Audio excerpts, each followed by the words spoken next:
Hello, welcome to infinite physics. আজকে class 10-এর তাপের ঘটনা যে অধ্যায়টা আছে, তাপের ঘটনাসমূহ অধ্যায়ের কিছু ইম্পর্টেন্ট প্রশ্নগুলো নিয়ে আলোচনা করব। তো ক্লাসটা খুব ইম্পর্টেন্ট হতে চলেছে, তোমরা অবশ্যই প্রথম থেকে শেষ পর্যন্ত দেখতে থাকো। চলো তাহলে ক্লাসটা শুরু করা যাক। দেখো, প্রথম যে কোশ্চেনটা আছে এগুলো মূলত ওয়ান লাইনার কোশ্চেন, মানে এখান থেকে এমসিকিউও হতে পারে এবং 1 নম্বরের শর্ট প্রশ্নও হতে পারে যদি কোশ্চেনটা ভালো করে তোমরা বুঝে নাও। কিন্তু দেখো, প্রথম কোশ্চেনটা বলছে কঠিন কঠিন পদার্থের কত প্রকার তাপীয় প্রসারণ গুণাঙ্ক আছে। তো আমরা জানি কি তাপীয় প্রসারণ গুণাঙ্ক কঠিন পদার্থে 3 ধরনের হয়। কি? দৈর্ঘ্য প্রসারণ গুণাঙ্ক, ক্ষেত্র প্রসারণ গুণাঙ্ক আর আয়তন প্রসারণ গুণাঙ্ক। তাহলে 3 ধরনের তাপীয় প্রসারণ গুণাঙ্ক আছে। এটা হচ্ছে 1 নম্বর দৈর্ঘ্য প্রসারণ গুণাঙ্ক, 2 নম্বর ক্ষেত্র প্রসারণ গুণাঙ্ক আর 3 নম্বর আয়তন প্রসারণ গুণাঙ্ক। একমাত্র কঠিন পদার্থে 3 ধরনের প্রসারণ আছে। তারপর দেখো, তরলের ক্ষেত্রে চলে যাও, তার নির্দিষ্ট কোনো দৈর্ঘ্য নেই বা ক্ষেত্রফল নেই, তাহলে শুধুমাত্র তরলের ক্ষেত্রে আয়তন প্রসারণ গুণাঙ্ক আছে। আর যদি তোমরা গ্যাসের ক্ষেত্রে চলে যাও, সেখানেও কিন্তু একই আয়তন প্রসারণ গুণাঙ্ক আছে। তো বোঝা গেল। এবার এখান থেকে এমসিকিউ কেমনভাবে আসতে পারে? শর্ট কোশ্চেন অপশান দিয়ে দিতে পারে যে 3 প্রকার তাপীয় প্রসারণ গুণাঙ্ক আছে কার? কঠিন, তরল, গ্যাসীয়। তো তোমরা তোমাদের কনসেপ্টটা ক্লিয়ার রাখবে, সে এমসিকিউ দিক এসএকিউ দিক মোটামুটি তোমরা ফাটিয়ে দিয়ে চলে আসবে। তারপর দেখো, আয়তন প্রসারণ গুণাঙ্কের 2 নম্বরের প্রশ্ন, যেটা আয়তন প্রসারণ গুণাঙ্কের একক কি? তো আয়তন প্রসারণ গুণাঙ্কের একক কি? আমরা জানি আয়তন প্রসারণ গুণাঙ্ক হোক, দৈর্ঘ্য প্রসারণ গুণাঙ্ক হোক আর ক্ষেত্র প্রসারণ গুণাঙ্ক হোক, সবারই কিন্তু একক একই। তো ফর্মুলাটা কি ছিল? আয়তন প্রসারণ গুণাঙ্ক গামা সমান ছিল V2 minus V1 by V1 into T2 minus T1। তার মানে এই যে উপরে V2 মাইনাস V1, এটা কি? V2 মাইনাস V1 মানে হলো আয়তন, তার মানে আয়তন বৃদ্ধি মানে উপরে আলটিমেটলি আয়তন, নিচেও আছে V1 মানে এটাও আয়তন, আর এই T2 মাইনাস T1 মানে এটা কি? উষ্ণতা। তো তাহলে দেখো, এই আয়তন আয়তন কেটে যাচ্ছে, শুধুমাত্র উষ্ণতাটা পড়ে থাকছে নিচে। তো আমরা জানি উষ্ণতার একক কি? Degree centigrade. তাহলে পার ডিগ্রি সেন্টিগ্রেড, অথবা তোমরা লিখতে পারো কি পার কেলভিন, অথবা তোমরা লিখতে পারো কি পার ডিগ্রি ফারেনহাইট, যে কোনো একটা। বা এগুলোকে তোমরা এইভাবেও লিখতে পারো, ডিগ্রি সেন্টিগ্রেড টু দি পাওয়ার -1, অথবা লিখতে পারো তোমরা কেলভিন টু দি পাওয়ার -1, অথবা লিখতে পারো ডিগ্রি ফারেনহাইট টু দি পাওয়ার -1। তো এটা হলো আয়তন প্রসারণ গুণাঙ্কের একক। এবার প্রসঙ্গত এখানে বলে রাখি, এইগুলো শুধু আয়তন প্রসারণ গুণাঙ্ক নয়, দৈর্ঘ্য প্রসারণ গুণাঙ্ক, ক্ষেত্র প্রসারণ গুণাঙ্ক সবারই একক কিন্তু একই। এবার এখান থেকে একটা 2 নম্বরের প্রশ্ন পড়ে কি, যে দেখাও যে আয়তন প্রসারণ গুণাঙ্কের একক আয়তনের উপর নির্ভর করে না। বা অল্টারনেট প্রশ্ন পড়তে পারে কি, যে দেখাও যে দৈর্ঘ্য প্রসারণ গুণাঙ্কের একক দৈর্ঘ্যের ওপর নির্ভর করে না। তখন তোমরা এই রকম ফর্মুলা থেকে তোমাদের দেখাতে হবে যে আয়তন আয়তন কেটে যাচ্ছে, তাই আয়তনের উপর নির্ভর করছে না, শুধুমাত্র উষ্ণতা নিচে পড়ে আছে, তাই উষ্ণতার উপর নির্ভর করছে। একদম ক্লিয়ার হয়ে গেল। চলো পরের কোশ্চেনটা দেখো, 3 নম্বরের প্রশ্ন, যেটা বলছে বিভিন্ন উষ্ণতার একটি পিতলের দণ্ডের দৈর্ঘ্য মাপতে হলে কোন উপাদানের স্কেল ব্যবহার করা সুবিধাজনক? মানে বিভিন্ন উষ্ণতা কথাটা বলছে কি, মনে করো 20 ডিগ্রি সেন্টিগ্রেড, এই একটা পিতলের দণ্ড আছে, এটা মনে করো 20 ডিগ্রি সেন্টিগ্রেড আছে। এইবার এই সময় স্কেল দিয়ে মাপবো দৈর্ঘ্য কত। আবার এটাকে একটু গরম করলাম, গরম করে 100 ডিগ্রি করলাম, তখন এটাকে স্কেল দিয়ে মাপবো কত। তারপর আবার এটাকে গরম করে 150 ডিগ্রি করব, তারপর সেটাকে স্কেল দিয়ে মাপবো। তারপর 200 ডিগ্রি করব, তারপর সেটাকে স্কেল দিয়ে মাপবো। তো এই যে বিভিন্ন উষ্ণতায় মাপতে গেলে কোন উপাদানের স্কেল ব্যবহার করা সুবিধাজনক? দেখো, স্কেল সবসময় আমাদের এমন হতে হবে যে দণ্ড বাড়ুক কমুক কোনো অসুবিধা নেই, কিন্তু স্কেলটা যেন বাড়ে না কমে না, মানে স্কেলটা ফিক্স থাকবে। অর্থাৎ 1 সেন্টিমিটার সারা জীবন যেন 1 সেন্টিমিটার থাকে। 1 সেন্টিমিটার যদি শীতকালে বা গরমকালে বেড়ে যায়, শীতকালে ছোট হয়ে যায়, তাহলে তো 1 সেন্টিমিটারটা আর আমরা সঠিক পেলাম না। তো এইটার জন্য কোন উপাদানের স্কেল ব্যবহার করা উচিত? এটা হচ্ছে কাঠের স্কেল ব্যবহার করা উচিত, কাঠের স্কেল। বাকি দেখো যে কোনো তোমরা যদি ধাতব স্কেল, তোমরা জানো তোমাদের স্কুলে যে তোমাদের একটা বড় তোমরা মাঝে মাঝে স্কেল নিয়ে যাও, সেটা স্টিলের স্কেল নিয়ে যাও, কিন্তু সেই স্টিলের স্কেলেও পর্যন্ত কিন্তু কিছু না কিছু, খুব যদি গরম পড়ে, যেহেতু সেরকম গরম আমাদের এখানে পড়ে না, যদি 50-এর উপরে আবুধাবিতে চলে যাও তখন কিন্তু ওই স্কেলের কিন্তু মাপের পার্থক্য হবে, ঠিক আছে। তারপরে দেখো কোনো কঠিন পদার্থের ক্ষেত্র প্রসারণ গুণাঙ্ক ওয়াই হলে পদার্থটির আয়তন প্রসারণ গুণাঙ্ক কত। ক্ষেত্র প্রসারণ গুণাঙ্ক বলছে ওয়াই, তাহলে তার আয়তন প্রসারণ গুণাঙ্ক কত। একটু ঘুরিয়ে দিয়েছে, আমরা জানি কি ক্ষেত্র প্রসারণ গুণাঙ্ক কি, আমরা জানি ক্ষেত্র প্রসারণ গুণাঙ্ক হচ্ছে বিটা, আর দৈর্ঘ্য প্রসারণ গুণাঙ্ক হচ্ছে আলফা, আর আয়তন প্রসারণ গুণাঙ্ক হচ্ছে গামা। এবার এদের মধ্যে যে সম্পর্কটা আমরা জানি সেটা কি, আলফা সমান β/2 সমান γ/3, এই সম্পর্কটা আমরা জানি। এইবার এখানে কিন্তু পুরো সম্পর্কটা মনে রাখলে হবে না, তোমাদের শুধু যতটুকু চেয়েছে সেইটুকু লেখো।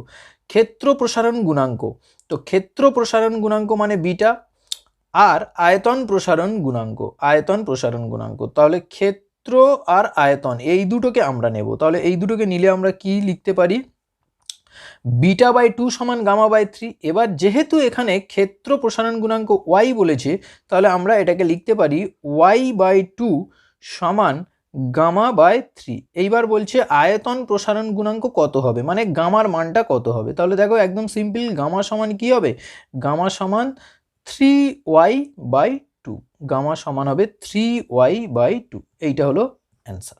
বোঝা গেল? তাহলে তোমরা লিখবে আয়তন প্রসারণ গুণাঙ্ক সমান হবে 3y/2, এটাই অ্যান্সার। বুঝতে পেরেছ? এইবার দেখো তারপরে বলেছে যে দৈর্ঘ্য প্রসারণ গুণাঙ্ক, ক্ষেত্র প্রসারণ গুণাঙ্ক ও আয়তন প্রসারণ গুণাঙ্কের মধ্যে সম্পর্ক। দেখো আমরা জানি যে দৈর্ঘ্য প্রসারণ গুণাঙ্ক আলফা, ক্ষেত্র প্রসারণ গুণাঙ্ক বিটা, আর আয়তন প্রসারণ গুণাঙ্ক গামা। এবার তিনজনের মধ্যে যে সম্পর্কটা একটু আগে আমরা দেখলাম সেটা কি না, আলফা সমান β/2 সমান γ/3। এইটা কিন্তু তোমাদের সিলেবাসে কিন্তু এটার প্রমাণ নেই, শুধু মনে রাখলেই হবে দৈর্ঘ্য প্রসারণ গুণাঙ্ক আলফা সমান β/2 সমান γ/3। বোঝা গেল? চলো তারপরে দেখো শূন্যস্থানে তাপ পরিবাহিতাঙ্কের মান কত। তাপ পরিবাহিতাঙ্ক মানে কে, এই যে ফর্মুলাটা ছিল না, একটা ঘনকের মধ্যে দিয়ে দুই প্রান্তের যদি তাপমাত্রার পার্থক্য θ1 θ2 হয়, তাহলে ঘনকের মধ্যে দিয়ে লম্বভাবে যে পরিমাণ তাপ প্রবাহিত হয়, কিউ সমান, এরকম একটা ফর্মুলা ছিল, মনে করো একটু, কিউ সমান কে এ θ1 মাইনাস θ2 T/D। এইখান থেকে এই যে কেটা হচ্ছে তাপ পরিবাহিতাঙ্ক, কেটা হলো কি তাপ পরিবাহিতাঙ্ক বা তাপ পরিবাহিতাঙ্ক। তো এই কে এর মান কত শূন্যস্থানে, দেখো যার তাপ পরিবাহিতাঙ্কের মান বেশি মানে সে বেশি তাপ পরিবহন করতে পারে। তো সবচেয়ে বেশি কার তাপ পরিবাহিতাঙ্ক, সবচেয়ে বেশি তাপ পরিবাহিতাঙ্ক হচ্ছে মান হচ্ছে আমরা জানি কি রূপার, বা তার উপরে যদি হয় হীরের তাপ পরিবাহিতাঙ্ক সবচেয়ে বেশি। এটা কিন্তু মানে কোশ্চেন আসে, তোমরা লিখবে যে হীরে যদি থাকে অপশানে তাহলে হীরে হবে, আর তারপরে হচ্ছে রূপা, ঠিক আছে, যে রূপার তাপ পরিবাহিতাঙ্ক আর হীরের তাপ পরিবাহিতাঙ্ক সবচেয়ে বেশি, তারপরে হচ্ছে রূপা। এটা কিন্তু এমসিকিউ আসে, ঠিক আছে। তো এখানে বলছে শূন্যস্থানে তাপ পরিবাহিতাঙ্ক মানে একদমই তাপ পরিবহন করতে পারে না, তাহলে কে এর মান হচ্ছে 0, ঠিক আছে। শূন্যস্থানে তাপ পরিবাহিতাঙ্কের মান হচ্ছে 0 বা 0। চলো একটা কোশ্চেন আছে, কিন্তু এখান থেকে তোমরা যদি ভিডিওটা ভালো করে একদম শেষ পর্যন্ত দেখো, এখান থেকে কিন্তু 2-3টে করে কোশ্চেন হয়ে যাচ্ছে, একদম কনসেপ্ট ক্লিয়ার হচ্ছে। তারপরে দেখো কঠিন পদার্থের মধ্যে দিয়ে তাপ সঞ্চালিত হয় কোন পদ্ধতিতে। দেখো এটা কোশ্চেন একটা, কঠিন পদার্থের মধ্যে দিয়ে তাপ সঞ্চালিত হয় কোন পদ্ধতিতে, কিন্তু আমি যখন এই কোশ্চেনটা সলভ করে দেবো তখন কঠিনের মধ্যেও বলবো, তরলের মধ্যেও বলবো, গ্যাসীয়র মধ্যেও বলবো। দেখো কঠিন পদার্থের মধ্যে তাপ সঞ্চালিত হয় কোন পদ্ধতিতে, এটা হবে পরিবহন পদ্ধতিতে কঠিন পদার্থের মধ্যে তাপ সঞ্চালিত হয়। মানে কি, মনে করো কোনো একটা রডকে নিয়ে গরম করছো, তাহলে দেখো সেই রডের এই প্রান্তে যদি মোমবাতিতে ধরে থাকো বা গ্যাসে ধরে থাকো, তাহলে কিছুক্ষণ পরে গরমটা এই প্রান্তে লাগে, মানে আমাদের হাতটা গরম হয়ে ওঠে শুরু করে। তো কেন, কিভাবে হচ্ছে না, কঠিন পদার্থের অণুগুলো খুব ঘনসন্নিভাবে একদম আকর্ষণ বলের সাহায্যে একসাথে সংযুক্ত অবস্থায় আছে। এবার যেই এখানে গরম করা হলো, কোনো একটা জায়গায় গরম করা হচ্ছে, তখন ওই অণুটা ভাইব্রেট করতে শুরু করে, এরকমভাবে কম্পন হতে শুরু করে। কম্পন হতে হতে ওর পাশের অণুকে ও কি করে দেয়, সেই এনার্জিটা ট্রান্সফার করে দেয়, ও নিজে যায় না, এইটা খেয়াল রাখবে। সে কম্পন হয়ে ও ওই অণুকে কিন্তু এনার্জিটা ট্রান্সফার করে, মানে শক্তিটাকে স্থানান্তর করে দেয়, কিন্তু ও নিজে ওর জায়গা থেকে হটে না, যে জায়গায় ছিল সেই জায়গায়। তাহলে এবার ও ঠান্ডা হয়ে গেল, পাশের অণু গরম হয়ে গেল, আবার সে কম্পন হতে থাকে।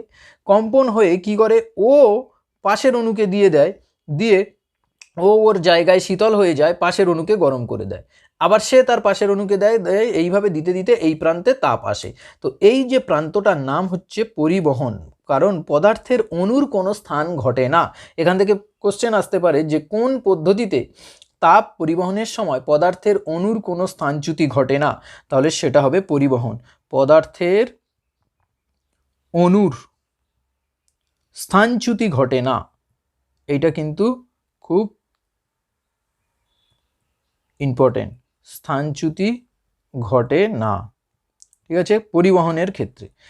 এইবার এটা আমরা তাহলে দেখলাম কঠিন পদার্থের ক্ষেত্রে এইরকমভাবে কঠিন পদার্থ গরম হয় বা কঠিন পদার্থের মধ্যে দিয়ে তাপ পরিবাহিত হয়। এইবার পরিচলন পদ্ধতি, পরিচলন পদ্ধতিটা কি না, পরিচলন পদ্ধতিটা হলো যখন যে কোনো তরল পদার্থ যখন গরম হয়, মনে করো দুধ গরম করছো বাড়িতে, গ্যাসে তোমাদের মা দুধ গরম করতে দিয়েছে, দুধ গরম করছো বা জল গরম করছো, কি হয় না, গ্যাসের মধ্যে যখন সসপ্যানটা নিয়ে দুধটা দিয়ে দিলাম, তখন গ্যাসটা যে নিচে জ্বলছে, তার মানে প্রথম যে দুধটা গরম হচ্ছে বা জলটা গরম হচ্ছে, সেটা কোন জলটা গরম হচ্ছে, নিচের জলটা। এবার নিচের জলটা যেই গরম হলো, গরম হলে ওই অণুটা হালকা হয়ে গেল। এবার তরল পদার্থের মধ্যে কিন্তু অণুদের মধ্যে আকর্ষণ বলটা খুব কম, কঠিন পদার্থের মধ্যে যেমন আকর্ষণ বলগুলো খুব বেশি, এরা একসাথে একদম বন্ধুত্বের মতো আটকে থাকে, কিন্তু তরল পদার্থের মধ্যে ওই রকম নেই, খুল্লা ওরা ঘুরে ঘুরে বেড়ায়, তো আকর্ষণ বলটা কম। তো যেই নিচের অণুটা গরম হয়ে গেল, সঙ্গে সঙ্গে ও কী করলো না, ও উপরে উঠতে শুরু করে, নিচের অণু যেই গরম হয়ে গেল, হালকা হয়ে গেল, তখন ও উপরে উঠতে শুরু করে। এবার যেই উপরে চলে এলো, তো উপরে কোনো না কোনো অণুর একটা জায়গায় ও এলো, তখন সেই অণুকে বললো, যা আমি গরম হয়ে গেছি, তুই এবার নিচে চলে যা, বলে ওকে নিচে পাঠিয়ে দিল। তো সে যখন আবার নিচে এলো, নিচে এসে আগুনের সংস্পর্শে এসে ও গরম হলো, আবার ও যেই গরম হয়ে গেল, ও আবার উপরে উঠে গেল, উপরে উঠে অন্য ঠান্ডা অণুকে বললো, যা আমি গরম হয়ে গেছি, তুই এবার চলে যা। তো এইখানে দেখো একটা অণু স্থানচ্যুতি ঘটছে, নিচের অণু উপরে আসছে, উপরের অণু নিচে যাচ্ছে, নিচের অণু উপরে আসছে, উপরের অণু নিচে যাচ্ছে, এই ঘটনাটার নাম পরিচলন। তো এটাতে কি হবে, পদার্থের অণুর স্থানচ্যুতি ঘটে, ঠিক আছে। তাহলে এই পরিচলন পদ্ধতিতে যে তাপ পরিবাহিত হয় বা তাপ সঞ্চালিত হয় কোথায় না, এটা হচ্ছে তরল পদার্থের ক্ষেত্রে, যে কোনো দুধ, তেল বা জল গরম করলে তরল পদার্থের ক্ষেত্রে এই পদ্ধতিতে তাপ সঞ্চালিত হয় তরল পদার্থের। এইবার আর একটা আছে, সেটা কি না বিকিরণ পদ্ধতিটা কি, দেখো বিকিরণ পদ্ধতিটা হলো কি না, পদার্থ গরম করার জন্য কোনো মাধ্যমের প্রয়োজন হয় না, বা মাধ্যম থাকলেও তাকে উপেক্ষা করে দেয়। মানে কোনো মাধ্যম যদি থাকে, সেই মাধ্যমকে না গরম করে, থাকলো কি না থাকলো দেখার দরকার নেই, মাধ্যম থাকলেও তাকে গরম করে না, মাধ্যম থাকলেও তাকে না গরম করে তাপ আসে যে পদ্ধতিতে, সেটার নাম বিকিরণ। যেমন কি, যে মনে করো উপরে সূর্য আছে, তো এই সূর্য থেকে পৃথিবীতে তাপ আসে যে পদ্ধতিতে, তার নাম হচ্ছে বিকিরণ। এবং শুধু সূর্য থেকে নয়, মনে করো কোনো আগুন জ্বলছে, তো আগুন জ্বললে পাশে যে গরমটা অনুভব হয়, সেই গরমটাও কিন্তু এই বিকিরণ পদ্ধতিতে হয়। মানে মাধ্যমের কোনো প্রয়োজন পড়ে না, মাধ্যমের প্রয়োজন নেই।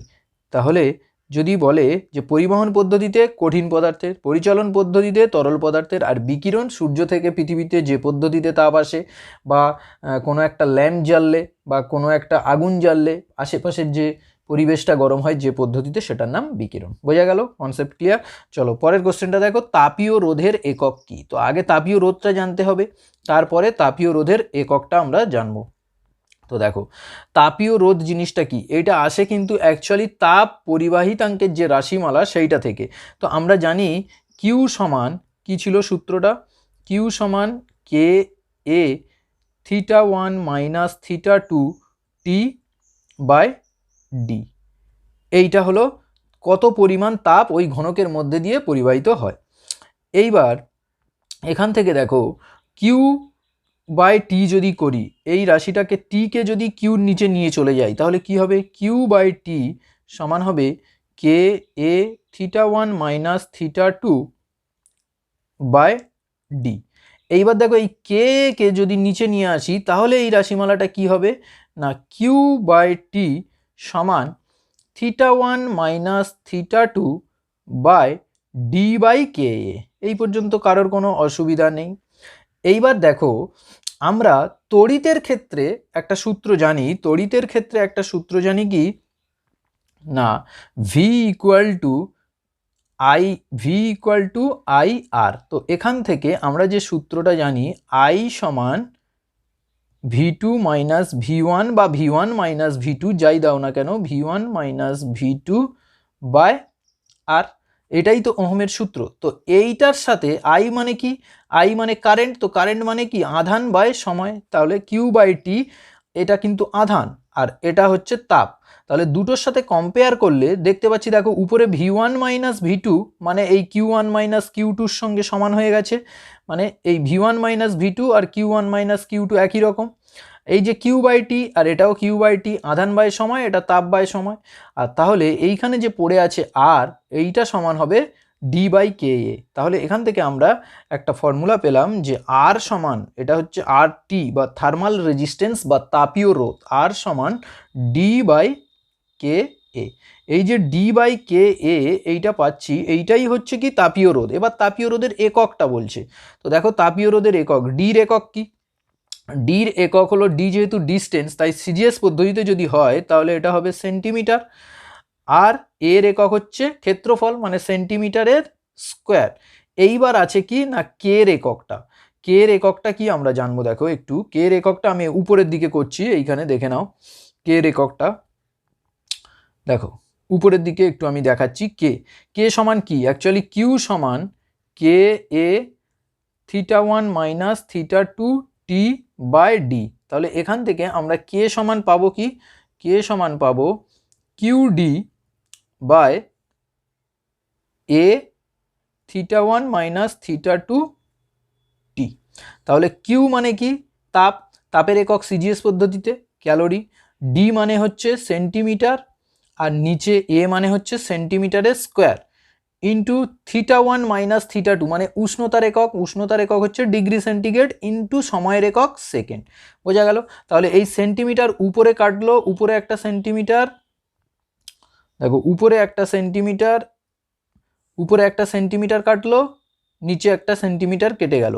তাহলে থাকছে পড়ে কি calorie per centimetre degree centigrade second. এইটা হচ্ছে কে এর একক, কে এর একক হচ্ছে এইটা, কে এর একক হলো এই পুরো টার্মটাই হলো কে এর একক, centimetre calorie per centimetre degree centigrade second. তো সেইটা এইখানে বসবে, বসিয়ে দাও এইখানে, সেমি উপরে ছিল উপরে থাকলো, আর কে এর একক হচ্ছে ক্যালোরি পার সেন্টিমিটার, তাহলে সেন্টিমিটার হচ্ছে উপরে চলে যাবে, মানে নিচে যেহেতু আছে কে তাহলে কি হয়ে যাবে, ক্যালোরি নিচে বসবে, উপরে সেন্টিমিটার ডিগ্রি সেন্টিগ্রেড সেকেন্ড সব চলে যাবে, গিয়ে নিচে থাকলো কি এই যে এর একক সেমি স্কোয়ার। এইবারে কাটাকাটি করো, কোনো দেখো উপরে সেমি আর এই সেমি, তাহলে সেমি স্কোয়ার এই সেমি স্কোয়ারের সঙ্গে কেটে গেল, আর থাকছে পড়ে কি তাহলে উপরে degree centigrade second by calorie. তাহলে এইটা হলো কি না তাপের একক, এই তাপীয় রোধের একক degree centigrade second by calorie, degree centigrade second by calorie. ভালো করে এইটা একটু তোমরা লক্ষ্য রাখবে। এখান থেকে কে এর এককটা আগে বসাতে হবে, ডির একক বাই কে এর একক আর এর একক গুণ করলেই তোমরা পেয়ে যাবে। তারপরে দেখো তাপীয় রোধের মাত্রীয় সংকেতটা লেখো, তাপীয় রোধের মাত্রীয় সংকেত। তো তাপীয় রোধ একই জিনিস আছে, তাপীয় রোধ মানে এইখানে ছিল কি আর টি সমান ডি বাই কে এ। তো ডির মাত্রা আমরা সবাই জানি, এল, কারণ দৈর্ঘ্য ডি, ডি মানে কি ডিস্টেন্স, দৈর্ঘ্য। এর মাত্রাও আমরা জানি এল স্কোয়ার। এবার কে এর মাত্রাটা, তো দেখো কে সমান কি ছিল, কে সমান ছিল এইটা Q D by A theta one minus theta two T. তাহলে কে এর মাত্রাটা একটু মনে করো। দেখো কে এর মাত্রা কিন্তু মুখস্থ করতে যাবে না, তাহলে কিন্তু খুব গুলিয়ে যাবে। সময় লাগুক কোনো অসুবিধা নেই, পরীক্ষাতে সময় অনেক বেশি পাবে, অন্য অন্য কোশ্চেনগুলো থেকে সময় তোমরা বের করে নিতে পারবে, কিন্তু মুখস্থ করলে একবার যদি গুলিয়ে যায় তাহলে কিন্তু আর দুঃখের শেষ থাকবে না। তাহলে কে সমান Q D by A theta one minus theta two T. তাহলে এখান থেকে দেখো কিউ, কিউ মানে কি তাপ, তাহলে তাপের মাত্রাটা কি, দেখো তাপ কি একটা শক্তি, তাই তো। তাহলে শক্তি কাকে বলে, কার্য করার সামর্থ্যকে শক্তি বলে, তার মানে কার্য যা শক্তি তাই। তো কার্য সমান কি বল ইন্টু সরণ, তার মানে এই কিউর মাত্রাটা হলো বলের মাত্রা ইন্টু সরণের মাত্রা, M L T to the power minus two T to the M L T to the power minus two, এটা তো বলের মাত্রা। আর সরণ, সরণ মানে ওর সাথে আবার এল গুণ, তাহলে আবার এল গুণ হলে এটা হবে এল স্কোয়ার। তাহলে M L square T to the power minus two by A, এর মাত্রা মানে এল স্কোয়ার, আর theta one minus theta two, তো এটা উষ্ণতার মাত্রা, তো উষ্ণতার মাত্রাটাকে আমরা দিলাম কি থিটা, আর টি, টি হচ্ছে সময়, সময়ের মাত্রা দিয়ে দিলাম টি। তাহলে দেখো উপরে এল স্কোয়ার নিচে এল স্কোয়ার কেটে গেল, তাহলে থাকলো কি M theta to the power minus one T to the power minus three, এই যে টিটা উপরে উঠে গেল গিয়ে হলো T to the power minus three. এগুলো সব থার্ড ব্র্যাকেট দিয়ে করতে হয়, কিন্তু আমি এখানে জাস্ট দেখিয়ে দিচ্ছি তোমাদের। M theta to the power minus one T to the power minus three, তাহলে এইখানে সেইটা বসিয়ে দাও, M theta to the power minus one T to the power minus three. এইবার দেখো উপরে এল আর এই নিচে এল স্কোয়ারের একটা এল কেটে গেল, তাহলে এইটা কি হবে, নিচের এলটা উপরে চলে গেলে, নিচের এলটা উপরে চলে গেলে হবে L to the power minus one, আবার এমটা যখন উপরে চলে যাবে M to the power minus one, theta to the power minus one যখন উপরে চলে যাবে তখন theta to the power plus one, তাই থিটা, আর T to the power minus three যখন উপরে চলে যাবে তখন T to the power plus three হয়ে যাবে, তার মানে এইটা হয়ে যাবে L to the power minus one, এই পুরোটাই হবে যে L to the power minus one M to the power minus one theta theta into T to the power three বা টি কিউ, এইটাই হলো কি তাপীয় রোধের মাত্রা। দেখো এই জিনিসগুলো দেখতেই পাচ্ছ কেমন অনেকগুলো জিনিস, এ আর বলের মাত্রা নয়, M L T to the power minus two. তো এই জিনিসগুলো কিন্তু তোমরা কখনো মুখস্থ করতে যাবে না, যে তাপীয় রোধ হোক বা কে এর মাত্রা হোক, কোনো কিছু জিনিস তোমরা মুখস্থ করতে যাবে না। এটা কে এর মাত্রা মানে তাপ পরিবাহিতাঙ্কের মাত্রা, আর এটা তাপীয় রোধের মাত্রা, দুটো কিন্তু তোমরা ক্যালকুলেশন করা শেখো, ঠিক আছে। তারপরে দেখো তাপ পরিবাহিতাঙ্কের অনন্যককে কি বলে, তাপ পরিবাহিতাঙ্কের অনন্যককে বলে হচ্ছে তাপীয় রোধাঙ্ক, তাপ পরিবাহিতাঙ্কের অনন্যককে বলে তাপীয় রোধাঙ্ক, ঠিক আছে। তারপরে দেখো দৈর্ঘ্য প্রসারণ গুণাঙ্কের একক কোন এককের উপর নির্ভরশীল, একদম সিম্পল জিনিস দেখলাম আমরা। দৈর্ঘ্য প্রসারণ গুণাঙ্ক আলফা সমান সূত্রটা কি ছিল, L two minus L one, একটু রিমাইন্ড করো, by L one into T two minus t one, তাই তো, টেম্পারেচার ডিফারেন্স, এটা টি টু মাইনাস টি ওয়ানটা টেম্পারেচার ডিফারেন্স। তাহলে এখান থেকে দেখো উপরে দৈর্ঘ্য আর নিচে দৈর্ঘ্য কেটে যাচ্ছে, থাকছে পড়ে কি শুধুমাত্র উষ্ণতাটা, তাহলে দৈর্ঘ্য যেহেতু কেটে গেল শুধু উষ্ণতা পড়ে আছে, তাই কোন এককের উপর নির্ভর করে, উত্তর হবে কি না উষ্ণতার উপর নির্ভর করে, উষ্ণতার উপর নির্ভর করে, উষ্ণতার উপর, বোঝা গেল। চলো তারপরে দেখো সংক্ষিপ্ত প্রশ্ন, এই সংক্ষিপ্ত প্রশ্নগুলো তোমাদের বলি, এখানে যে প্রশ্নগুলো আছে সেগুলো কিন্তু ইম্পর্টেন্ট প্রশ্ন, এই প্রশ্নগুলো তোমরা যদি করো তাই তোমাদের কনসেপ্টটা কিন্তু ক্লিয়ার হবে এবং তোমরা পরীক্ষাতে ভালো রেজাল্ট করতে পারবে আশা করছি। বলছে কি দেখাও যে দৈর্ঘ্য প্রসারণ গুণাঙ্কের একক দৈর্ঘ্যের উপর নির্ভর করে না, এই যে একটু আগেই বললাম এই রকমভাবে করতে হবে, এটা কিন্তু খুব ইম্পর্টেন্ট, আমি স্টার মার্ক দিয়ে দিচ্ছি এটা। তারপরে দেখো কোনো তরলপূর্ণ পাত্রকে যখন হঠাৎ উত্তপ্ত, এখানে আছে উত্তপ্ত, এটা হবে উত্তপ্ত করা হয়, তখন তরলের তল প্রথমে কিছুটা নেমে যায় কিন্তু পরে ওঠে। এটি কেন ব্যাখ্যা করো? তরলের তল প্রথমে কিছুটা নেমে যায় এবং পরে ওঠে, এটা কেন হয় ব্যাখ্যা করো। দেখো আমরা জানি কি তরলের কিন্তু ব্যতিক্রান্ত প্রসারণ, মানে তরল এমন একটা পদার্থ যার কিন্তু প্রকৃত প্রসারণ গুণাঙ্ক আছে, আবার আপাত প্রসারণ গুণাঙ্ক। কারণ তরলকে নিয়ে তো আমরা ডাইরেক্ট আগুনে গরম করতে পারবো না, তরলকে নিয়ে গরম করতে গেলে আমাদের একটা পাত্রের দরকার পড়বে। তো যেই পাত্রেতে গরম করব সে তো আগে প্রসারণ হবে, কারণ পাত্রটা আগে গরম হবে, কারণ পাত্রের ভিতরে তরল আছে। তো আগে হাঁড়িটা গরম হলো, তার ভিতরে জল আছে, তো হাঁড়িটা যেই গরম হয়ে যাবে তখন হাঁড়িটা বড় হয়ে গেল, তো যেই হাঁড়িটা বড় হয়ে গেল তখন জলটা নেমে এলো। এটাই হচ্ছে কারণ যে তরলপূর্ণ পাত্রকে হঠাৎ উত্তপ্ত করলে তরলের তল কিছুটা নেমে যায়, কারণ পাত্রের প্রসারণের জন্য নেমে যায়। তারপরে যেই তরলটা প্রসারিত হতে থাকে তখন তরলের তলটা উঠতে থাকে। একদম ক্লিয়ার করে বলে দেবে। তারপরে দেখো তাপ পরিবাহিতাঙ্কের রাশিমালাটা নির্ণয় করো। ওই যে কে সমান, ওই রাশিমালাটা তোমাদের নির্ণয় করতে হবে, ঠিক আছে। তারপরে দেখো তামার দৈর্ঘ্য প্রসারণ গুণাঙ্ক এত হলে ক্ষেত্র প্রসারণ গুণাঙ্ক কত হবে। একদম সিম্পল কোশ্চেন, আমরা জানি আলফা সমান বিটা বাই 2, তাহলে দৈর্ঘ্য প্রসারণ গুণাঙ্ক আলফা দিয়ে দিয়েছে, বিটা বের করতে বলেছে। কি করবে, তাহলে বিটা সমান 2 আলফা, তাহলে আলফার মান তো এইটা, তাহলে 2 ইন্টু 17 ইন্টু 10⁻⁻6, তাহলে 17 গুণ করলে 34 ইন্টু 10⁻⁻6। এইটাই তোমার ইউনিট যা দিয়ে দেবে তাই হবে, কারণ এখানে কোনো ইউনিট দিয়ে দেয়নি, তাই তোমরা এইরকম লিখে দেবে 34 ইন্টু 10⁻⁻6। বোঝা গেল। এরপরে যদি কোথাও সমস্যা থাকে এই ক্লাস নিয়ে তাহলে অবশ্যই তোমরা কমেন্ট বক্সে কমেন্ট করে জানিও, আর যদি ভালো লাগে তাহলে লাইক করো, শেয়ার করো। থ্যাংক ইউ, টাটা, দেখা হচ্ছে খুব তাড়াতাড়ি নেক্সট ক্লাসে।